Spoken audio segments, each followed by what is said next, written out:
on WEZL. It's going to be a nice one today. Get out and do it. Sunny, 55 for the high today. Well, wasn't Saturday just a miserable day? You know, it pretty much was. Golly. I know it was supposed to be out of here by noon, but it just lingered, and we were downtown about dark on Saturday.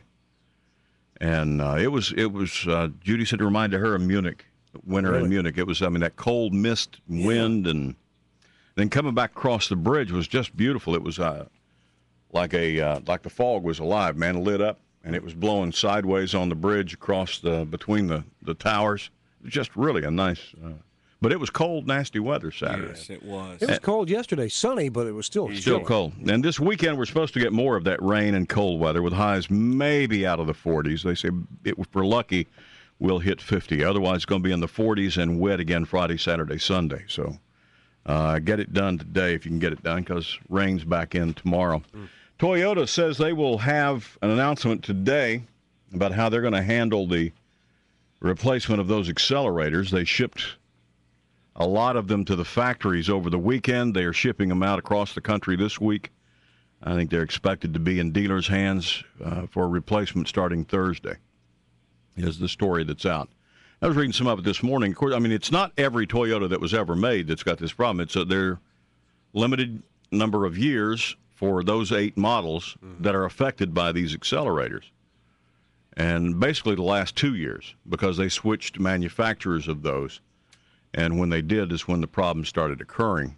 And there's a list of those on a million websites, including ours, at WEZL.com Morning Crew page of which years and what models are affected. And they said out of all the, with all the noise about this, they've actually only had 8 instances where that accelerator got stuck like that.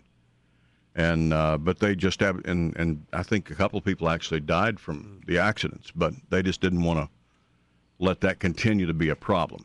But hopefully they'll be able to get that. Like you said, your neighbor said he's had a Tundra forever. And yeah, he said zero problems. Zero problems, and we've had that Prius for several years and have had no problem whatsoever. So it's not every Toyota on the road that's got a problem.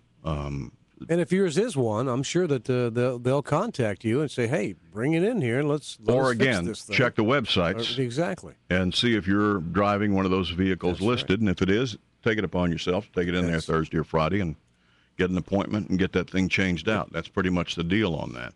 A lot of opportunities for you to get rid of it if you want to. Just about every other manufacturer in America's jumping all over that bandwagon, giving you a deal on this one. Either 0% financing or cash back money for your down payment, or and then of course that one dealer's telling you to pull over immediately and call them, and they'll come pick you up. And it's there are folks not missing a beat on this thing. That's right. I just wonder, once they get all of these vehicles in there that aren't safe, as they're saying in the commercials, what are they going to do with them?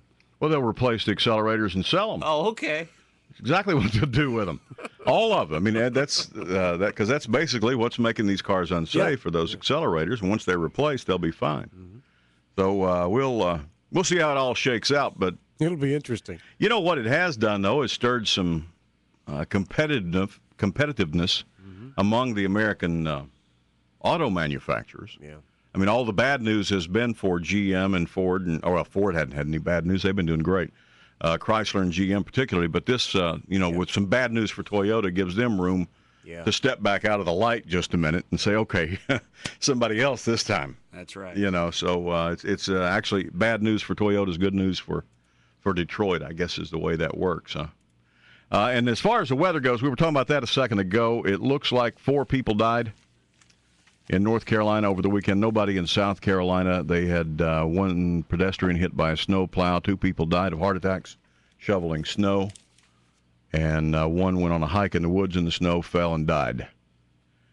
So that's... got to be careful in that snow if you're not used to it. On the road, there was really... there were cars sliding, I guess, but there were really no accidents that killed anybody as far as driving went over the weekend, which was very positive. Some of those roads looked just almost impassable. I was watching the Weather Channel yesterday, and golly day, some of the snow that I saw on some of those roads is unbelievable. And it'll still be up there in the higher elevations. I was talking to some friends yesterday who had 6-8 inches on Saturday, And with the temperatures, even when it stopped snowing, it all froze, became ice.